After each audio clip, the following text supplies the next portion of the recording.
One local American Legion Post is asking for the public's help to maintain its historic building.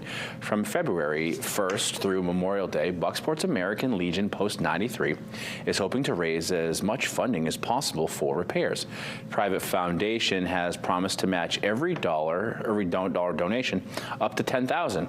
This money, Post officials say, will go toward much-needed repairs in their building, the same one they've had since they've been in the building since 1920. These include installing heat, doing electrical repairs, and adding storm windows. Beyond historic preservation, Post 93 says these additions will open up the building to many more uses, even beyond the American Legion itself. There's a number of other community groups in the area that are either paying rent or putting out a substantially large financial interest to utilize some buildings where they could share it with us and we could share the expense. There's some good in working in the community and sharing what we do in the community. That's our number one thing is mutual beneficialness.